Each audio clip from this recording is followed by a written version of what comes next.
I always love when they send me a little note telling me what I'm supposed to speak about, and it's always got very violent. I get these very violent titles. I'm supposed to talk about the culture of war. It's a war, and they're always hoping that left wingers will show up and protest because in America we have to protest, and then I'm supposed to say something nasty to them, and then they post that online, and it says like Andrew Klavan destroys a leftist, because it's a war, and one of the reasons most of my friends hate my guts is because I have a very calm, optimistic viewpoint of American politics, and you may have noticed if you've been following the news the last couple of weeks that calm optimism is not the normal language of our political discussion, more like hysteria and rage. And to me, this is very odd. I mean, it's very strange that we talk in these violent terms and hate each other as much as we do and scream at each other as much as we do. Your generation, the people in this room, with a little luck, are going to live the best lives anyone has ever lived in the history of humankind. Yeah, if you stay healthy and you take care of yourself, you could live 150, 200 years, You may end your careers on Mars with stuff in your heads that makes you smarter than anyone's ever been. Right this minute, you are freer than any people have ever been, ever on Earth. I mean, no matter what color you are, if you are an American, you have won the lottery, congratulations. You have more freedom than anyone has ever had. And when you look around outside, things are going well. Things are going pretty well. The economy is doing great. I know there's a lot of screaming, but put that aside for just a minute. Just talk about reality, all right? The economy's doing great. We're not in a major war. We haven't been in a major war since 1945, a world war. You are safer. The crime rate has been plummeting. Violent crime is going down again. After a couple of little spikes, it's going down again. It's amazing. The stuff that's happening is amazing. Now, having said that, let me read you a couple of headlines from some reputedly respectable journals. Here is one from the Washington Post. They ran an op-ed recently. This was by a guy named Waitman Wade Bjorn, a Holocaust and genocide studies historian at the University of Virginia. And the headline is, "It's not wrong to compare Trump's America to the Holocaust. Here's why." Yeah, so I hope the laughs are coming from people who know at least what the Holocaust was, right? 6 million people. That's the population of LA and Houston, Texas combined, wiped off the face of the earth, every one of them just as real as you are, killed for zero, for nothing, just for fun, essentially, out of insanity. Why is Trump's America like that? Well, we have borders. All countries have borders. All countries secure their borders. Trump has made a big show of securing our borders. One of our borders is with a country called Mexico. A lot of the people in Mexico tend to be Mexicans. So keeping Mexicans out of the country is like the Holocaust because they're a race, the Jews were a race. That's as far as I could get before I stopped. Another one, and this is a favorite of mine because it's been in at least half a dozen papers, but the one I saw was in the New Yorker, is we're living in the Handmaid's Tale. Now, I read the book of The Handmaid's Tale. I haven't seen the show. It's made by people I know. I know the people, very talented, very left-wing people. But the story is, as I remember, is that it's a dystopian world of the future where only a few women can still have babies.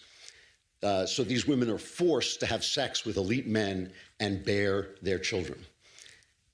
Why the elite men don't just marry the fertile women, I can't remember, but they don't. They actually are forced to have it. And, they wear those funny hats and the red things and everybody.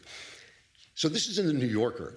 Why is this like the current world? Why are we living in the Handmaid's Tale? Because now you can choose to have sex if you like. If you happen to get pregnant, somebody may point out to you that killing the baby is not a good idea.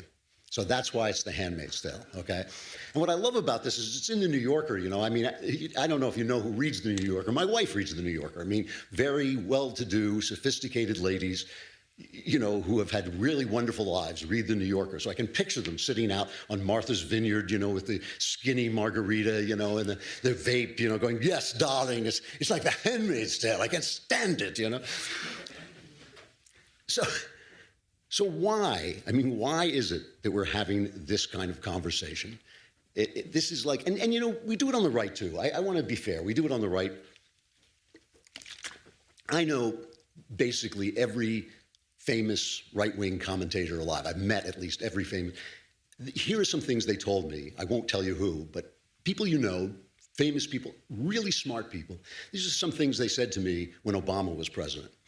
Obama was secretly a Muslim agent bent on establishing the caliphate in America. Obama would not leave office at the end of his term, but would stack the Supreme Court and overturn the rule that you can only run twice, and he would just stay like a king. And my personal favorite, Obama was like Hitler because Hitler had a propaganda minister, and so did Obama. And I'm the guy who always says these things aren't true. We're not living in the Handmaid's Tale. It's not the Holocaust. Obama's not the caliphate. It's not, it's not happening, and that's why people hate me. And I ask myself a lot every day, why are we screaming at each other? We are so privileged, so lucky, so happy. Not one of us, not one is oppressed in this country. So why are we doing it? So here's something my wife taught me. My wife is a therapist, a psychotherapist, and she's specially trained to deal with married couples. And married couples fight over nothing. I mean, fight viciously over nothing. If you haven't been in a long-term romantic relationship, you may have found this with your parents, your brothers, your sisters. You fight over nothing. You have these fights like you're talking about taking out the trash, and you're like, I hate you. You always do this. Why do you do? You're talking about this is like the heart of your heart, the flesh of your flesh, the love of your life, and you're screaming about the trash. And what she has taught me is that people, when they're screaming like that about nothing, are really screaming about something else. In the case of human beings, it's usually about the fact that something happened to them in their childhood, they need love. They're screaming about love, they're screaming about all the other things. So when we're talking about the culture wars, here's what I came to say. There are no culture wars. We're not arguing about gays. We're not arguing about blacks. We're not arguing about women and men. We're arguing about something else, something much more important. And what we are arguing about, I believe, is something that is unique to this country, that when this country started, no one else had, and now it has spread to the world, but we are still the source and sole defender of it, which is a concept of freedom, of individual freedom, okay? Now, here's the thing about freedom. I think freedom is the most important thing. I'm not like other conservatives. I don't care how you live your lives. I do not care. I don't care who you sleep with. I don't care whether you take drugs. I don't care what you do, right?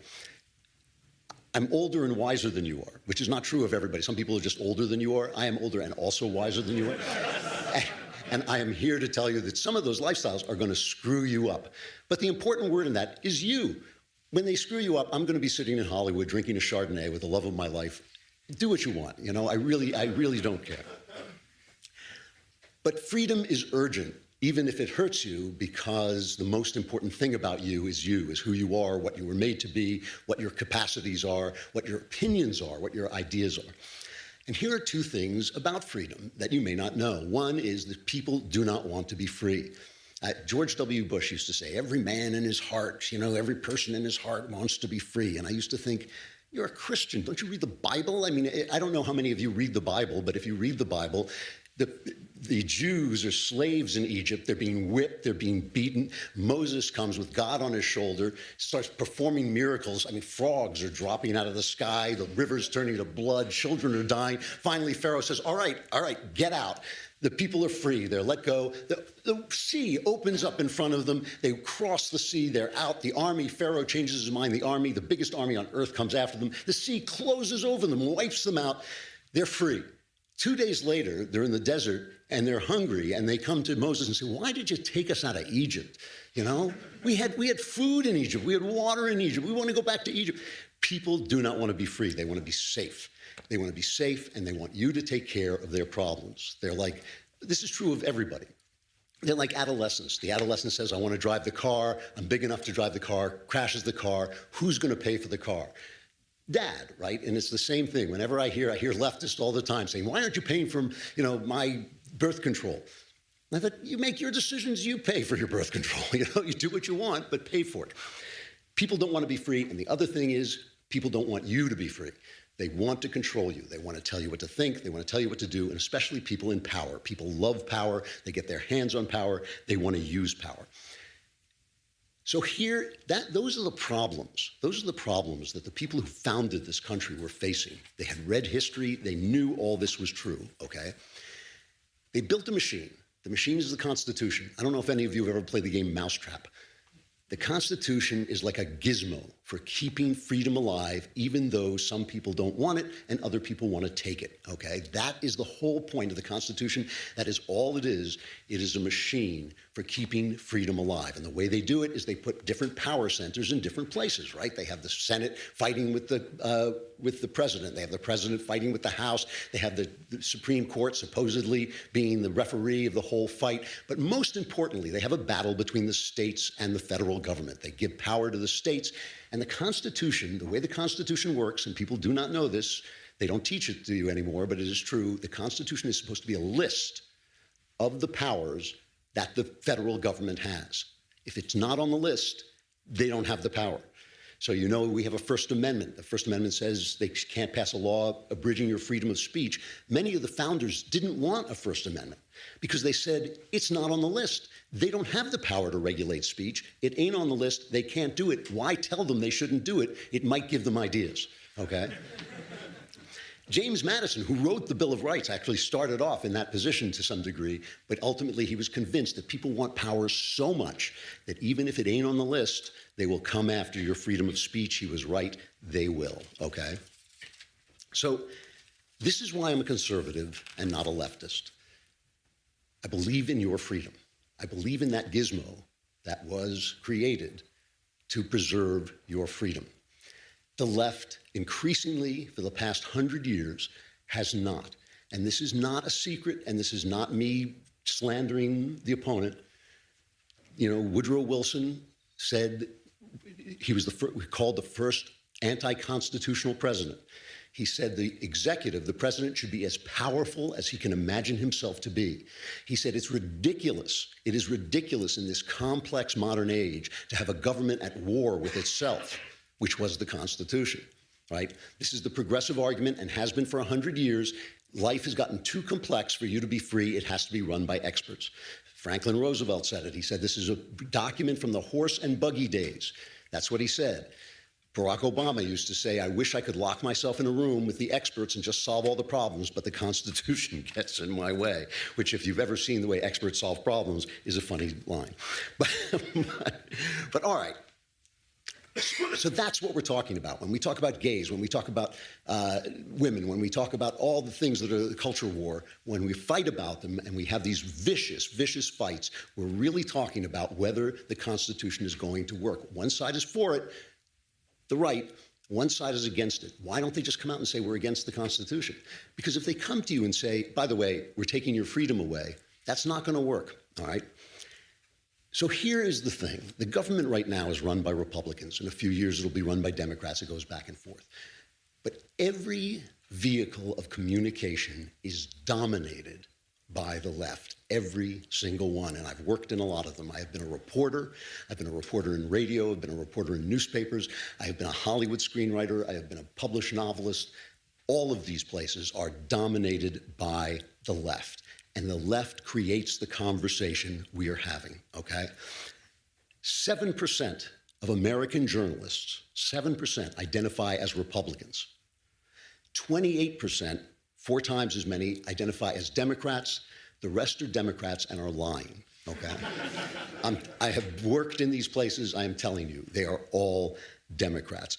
News outlets, a lot of news outlets forbid journalists to donate to campaigns. In the last campaign, those who did donate, 96% of journalists donated to Hillary Clinton. 96%, all right?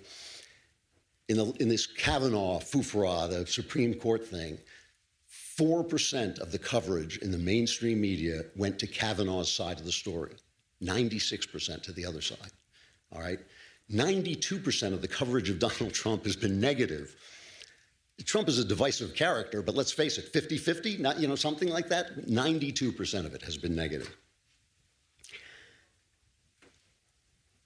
The journalists claim, yes, we're all Democrats. They'll admit it, we're all Democrats, but we can be fair. That's not true. You can be fair, anybody can be fair when he is surrounded by people who disagree with him. You and I talk together, and I've been in newsrooms like this, and I say, you know what, I'm a conservative and that story was unfair. You're looking in my eyes. You can see I'm a human being. You don't just leap at me and strangle me. You talk to me. You debate. You come to terms. You compromise. If you're surrounded by people who agree with you, you become more and more radical, more and more convinced that your opinions are facts, all right? Now, what they tell you, so they're leftist. The news is leftist. Hollywood is leftist. The movies you watch are leftist. I've never been a college professor, but you have college professors. You tell me. You tell me if your college professors are leftists. All the information coming into your mind is coming into your mind from the left, all of it. All of it. And people complain about Fox News because it's the one place where you get a right-wing perspective. It's got a tenth of the audience of all the other news stations, of CNN and the networks. It's got nothing, but it's so powerful that somebody's disagreeing that it makes people crazy. So let's think for a minute about the people who are giving us the news and what they're giving us the news about, all right? Is it because they love you? Is it because they want the best for you? Is it because they care so much? We were just watching this Kavanaugh thing, right? Where we were told that we were not serving women. We were not serving women by giving due process to Kavanaugh. We should just believe women. Let's look at the people who were reporting that, all right? George Stephanopoulos is the chief newsman at ABC. George Stephanopoulos made his bones working for Hillary Clinton, silencing women who said they had been assaulted by Bill Clinton. That was his job. That was what he went to do. What do you do, Daddy? I silence women who say they were assaulted by Bill Clinton. That was what he was paid to do. That was what the paycheck was. He is now the chief newsman at ABC. He was working for Hillary Clinton, who did everything in her power to destroy the lives and the credibility of the women who accused her husband. She hired the same private eye to slander them that Harvey Weinstein has hired to slander the people who are making claims against him, and Harvey Weinstein was one of her biggest donors. She went on TV and said we should investigate these women. She was talking to Matt Lauer, who was busy assaulting everything in a skirt, right? Matt Lauer of NBC, you know, he pushed a young woman over a chair and went at her until she fainted and needed medical care. NBC, by the way, which also silenced the investigation into Harvey Weinstein. Lester Holt is their big anchorman. He said, you know, you don't have this story. He went to the New Yorker and sold it there. At CBS, they had, what's his name, Charlie Rose, doing the same thing. He was treating the women the same thing. My only point about this is I'm not passing judgment. I am, but I'm passing judgment silently. But my only point about this is these are not your friends. Everybody in those news stations knew what was going on. Every single person there knew what was happening. Everybody knew that this was the culture of the station. Nobody said anything. These guys are not living and dying to bring you the news. They're living and dying to bring you leftism. And because of that, every news story you hear is two stories. Every news story you hear is two stories. It's the story and it's the leftism. The other day, the UN brought out a report saying that, I think it's 12 years now, global warming is going to kill us all. I always say it's going to kill us all 10 years ago because it was going to kill us all 10 years ago, and here we are. But now it's 12 years from now. It's too late. We're all going to die. And we have to get rid of capitalism. That's the next thing they say. So that's two stories, okay? I believe in, you know, that we should keep the world clean. I believe that there could be a crisis. I believe the world seems to be getting warmer. I don't know why, but a lot of scientists say it's partially because of man-made action. I can believe that. I don't believe that getting rid of capitalism, a system which has decreased poverty around the world more than any other, I don't believe that that's the answer to stopping it. So it's two stories. It's two stories. Let's talk for a minute now about the culture war and about the way these arguments come to us, okay? Every argument we're having could be had in a rational way, every single one. So take transgenderism. This is the one that I love because people say the craziest, stupidest things about it. But let's say I said to you, let's just say I said to you, you know, there are masculine traits and feminine traits. Most guys have more masculine traits, most women more feminine traits. That's how they got their name, okay? But nature is wild and out of control, and sometimes a guy comes along who's got more feminine traits, very uncomfortable in his own body. It's really sad, and he gets bullied in school, and, you know, this is something we should think about. Now, you might say, hey, you know what? I got too many important things in my mind to worry about this thing that doesn't happen to that many people, but yeah, I don't want people being bullied. You know, maybe we should have a science of psychiatry. You know, you can have a debate about it. You can argue about what you do now. To say some women have penises, get over it, is not a debate. It's crap, okay? You know, it's to say that some women have penises, and if you don't believe that, you are a hater. You're a hater. It's nonsense. It's as if, like, for all the history of humankind, we knew there were men and women, all the history. It's a human universal. Every society divides work differently between men and women. Every single one, human universal. Every one of them thinks of men as men, women as women. Suddenly, on Thursday at noon, new rules, you suck. You know, that is the way we have debates. You know, same thing, take gay marriage. Again, I'm very sympathetic to this. I'm an artist. I worked in the arts my whole life. Half the people I know are gay. You know, they say some of my best friends, truly some of my best friends.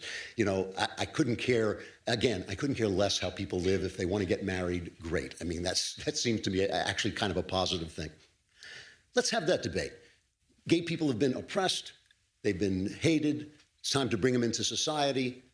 They want to get married like straight people. There's no reason not to let them. The other side of the debate, marriage is one of the central pillars of society. It guarantees self-governance. It keeps the government from having to become too powerful because people are governing themselves within marriage, within the family. We can't just change the definition of marriage without destroying that structure. That's a good debate. I'll listen to that debate.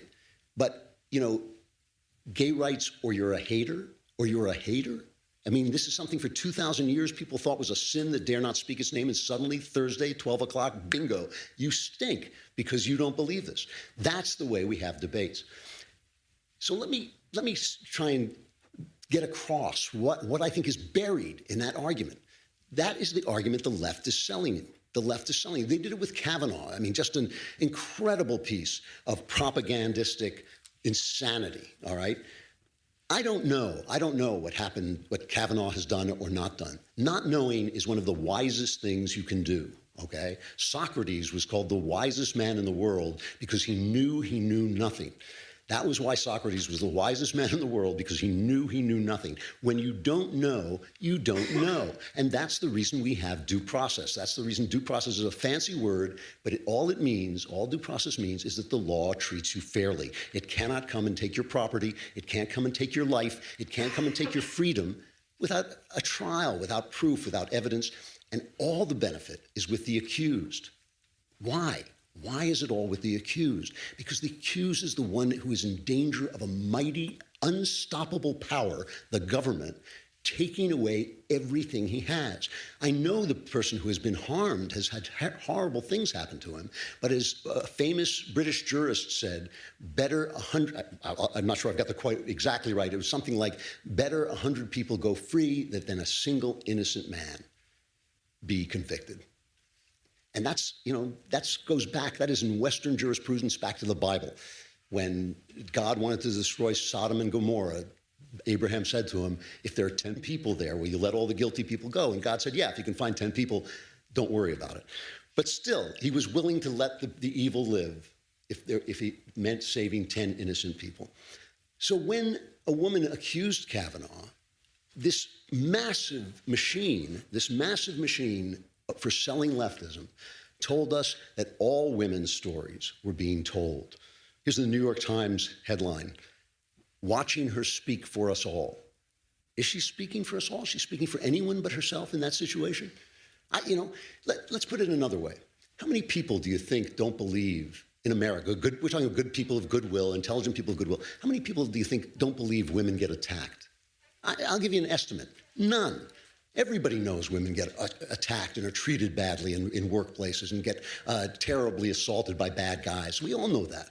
There's no debate. There's no buddy on the other side to say that's not happening. The only argument is about due process. So I don't want to go on forever because I want to hear your questions. I come here actually to hear your questions, but I want to read you something that I think everybody should read. It's talking about the fact that we have these fights, but buried in these fights is the fight over the Constitution. And one side, I feel, the right, is being honest. One side is telling you, we are trying to save the Constitution. An American conservative, that's what he's trying to conserve. He's not trying to conserve white power. Believe me, I could give a rat's about what color people are, what gender people are. I don't care about that. What I want is for them to be free. I'm too old, rich, and happy to care what you are. I really am, I just want you to be free. So one side is being honest. We want to preserve the Constitution. We want to preserve due process.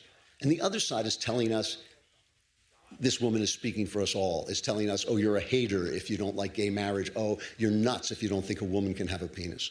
I mean, that's what the other side is telling us. When the court decided wrongly, I think, that gay marriage was a right, Antonin Scalia wrote a dissent, which I think everybody should read, because he got at the issue. The issue. I've already told you how I feel about this. I'm very liberal about this, on this issue. So it's not any animus toward gays that makes me say this. It's about the Constitution. The Constitution is a list of powers. If it's not on the list, they don't have the power. They don't have the power to regulate marriage. That belongs to the states. They don't have the power. So here's what Scalia said. He said, the substance of today's decree, this is the decree that there is a right to gay marriage, is not of immense personal importance to me. He doesn't care what gay people do. The law can recognize as marriage whatever sexual attachments and living arrangement it wishes. Your state can decide anything is a marriage, and it can accord them favorable civil consequences from tax treatment to rights of inheritance. Those civil consequences can perhaps have adverse social effects, but no more adverse than the effects of many other controversial laws. So it is not of special importance to me what the law says about marriage. It is of overwhelming importance, however, who it is that rules me. Today's decree says that my ruler and the ruler of 320 million Americans coast to coast is a majority of the 9 lawyers on the Supreme Court. That's the fight we're having. Can they just take your right to self-governance away? Your right to self-governance is the right in your state, in your locality, to decide how you want to live. You don't want to live like that? Leave. Leave Tennessee. Go to New York. You'll find a totally different world there, okay? This is the structure, this is the machine that was built to preserve your freedom. And I'll just end with this. Freedom like this does not come along often, and it doesn't last long, okay? You've had it all your lives. I've had it all my life. It's easy to think it's here to stay. It did not drop out of the sky like the gentle rain from heaven. It was thought about, it was fought over, it was died for, it was passed on to you with people's last breath.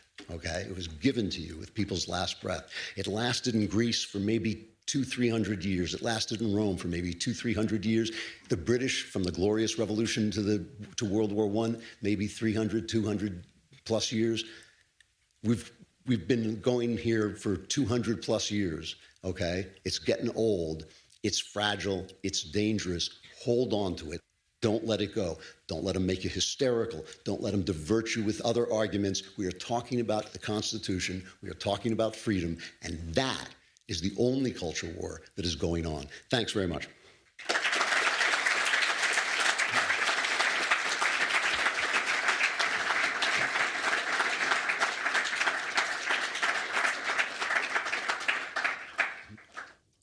If you have questions, you can make your way over this way. I came here to talk to you, so I hope you'll talk to me. So this question kind of comes from you and Ben's shows from the past couple days. So seeing as though the moral fabric you've been discussing that held the citizens of the U.S. together and freedom of the individual as the penultimate priority in our nation has been degraded over the course of the 20th and 21st century due to collectivist efforts, do you feel that Judeo-Christian morality will play a role in the future of politics in our culture? Can we regress back to what we were, or are we going to have to create a new moral fiber that has a mask of secular pragmatism? I think that, to be honest with you, I think that's the question of the age, and I'm very hopeful. I believe that there is going to be a restoration of religious faith, and I think the strange thing is going to be, I think it's happening right now. I think it's happening while we're talking. The strange thing is going to be, it's going to come from the top. It's going to come from the intellectual top. A lot of times religious revivals come from the street, they come from the bottom, they come from the tents and the traveling preachers. I think this is going to come from the top. And the reason I think so is because science no longer supports the idea of atheism. I think in the age of Newton, even though Newton was a believer, it made sense to think, oh, it's a clockwork universe. Eventually we'll know the clockwork and it'll all make sense and we won't need a God. That's not the way it turned out. In fact, it has turned out that at the quantum level, the world is quite weird and consciousness and creation are very much connected. It's turned out that the numbers needed for life are so intricately balanced that scientists have had to invent fantasies like the multiverse to explain what the idea is. There's an infinite number of universes. This one just happens to be the one that looks like it was spoken into being by a gigantic invisible Jew with a long white beard, okay? I think the atheist argument is falling apart. I'm a very big believer that the best argument wins over time. I think there will be a restoration of religion. I think it's going to be the best thing that ever happened to you guys. Right? Sure. All right, first off, I want to say when I figured out that the guy on the Daily Wire who has one of the best podcasts also wrote the Homelanders series, and the last thing I remember, my mind was blown. I was that's super nice. excited. That's nice to hear. Thank you. But yeah, my question kind of has to do with that. Most of the books I've read of yours deal with fiction, and I was wondering if you ran into any challenges while writing Gosnell, with the fact that it's based on such a dark and messed up, subject material, and the fact that it actually happened in real life. Yes, and it was a genuine. Oh man, it was a genuine chore. You know Michael Ramirez. He's a right-wing cartoonist. He's won the Pulitzer Prize. He heard I was doing this, and he sent me as a gift a print of his cartoon of Gosnell's victims, these babies, basically in a concentration camp, in a death camp. And I hung it over my desk, and every day I just felt the weight of those children on my shoulders. And I thought, like, there's a special place in hell for me if I don't do this right, And the task that I think we all wanted to have, not just me, but everybody, is we wanted to tell the story without making it so you couldn't watch. Because it's horrific. It's a horror story. And yet we wanted people to be able to come. It's not a preachy story. It's not a story saying, no abortion.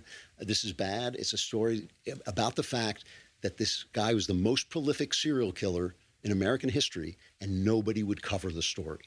Why is that? Why? It was because he was an abortionist, and they wanted to protect abortion, and the people told us that, So that was the story I wanted to tell, which is not a story of a guy with a knife plunging into children, and yet you had to stick to the facts, you had to stick to the story, and I wanted so desperately to get it right. I was happy with the way the script turned out. Screenwriters, as you may know, have no power. They hand in their script and they go away and they can shoot whatever they want. And so I hope it turned out well. I have a lot of faith in Nick, and I think it probably did. Thank you. Hi. I think everybody in this room is pretty on board with freedom and limited government. However, I think just generally on the right, there might be a little bit of fracturing on what that means exactly. One debate that's been going on is platforms like Twitter and YouTube and other social media, how they're saying they have these right to limit whatever speech they want. People are saying there needs to be some sort of restriction on that, being able to just ban whoever they want to protect speech. And the only thing I saw today is Apple, there's right to work laws being introduced in certain places to limit, say, what Apple can do with their products to prevent people from being able to repair them. So that's kind of a change between, say, restrict what this group or company can do to protect rights of the individual, but some will say that any restriction is too much. You need to have as free of a market as possible. I was wondering which side you might lean a bit towards. Well, I certainly believe you should have as free a market as possible. Nobody believes in no government, right? I think it was Madison who said if men were angels, you wouldn't need a government, but we need a government. In this particular case, though, there's a very specific answer, and I'm thankful to Jeremy Boring, the God King of the Daily Wire, for explaining this to me. The social media platforms operate as platforms, that means that they're there to just hold your opinions. So a platform is like a phone company, right? You and I are talking on AT&T. That AT&T is the platform. AT&T can't come on and say, oh, that Klavan, he's too conservative. We're not going to let you talk to him. We're not going to let, when you dial him, you're going to get a liberal on the line. They can't say that, right? They have to let you talk to me. We can't plot a crime on AT&T, but we can do everything else. Bless you. and so they operate as a platform. If they're a publisher, they are allowed to publish whatever they want, right? They're allowed to say, no, I don't want that book. That doesn't represent our values. We're not going to put that up there. But if they're a publisher, they can be sued. If they're a publisher, they're responsible for the content on their platform. So what Facebook and Twitter and Google are doing right, is they're using the privileges of a platform, but they're acting like publishers. When they silence conservative voices, and they are silencing conservative voices, they are acting like publishers. And what the government should say to them is, you want to be a publisher? Then every slanderous word that is spoken on your platform, you can be sued for, because that's how a publisher works, okay? The only reason they don't get sued is because they operate as a platform, in which case they have no right to silence people for political reasons. So really, they're actually abusing the government, not the other way around. The government could all the government has to say is, okay, anybody who's been slandered on Twitter can now sue them. Twitter will be gone. You know, that would be it, because we've all been slandered on Twitter. I get slandered on Twitter 10 times a day. You know, it's like, so that would be the end of that. I think that they should have to behave like a platform and let everybody speak unless they're committing a crime. That's my answer, you know. Thank you. Thank you very much.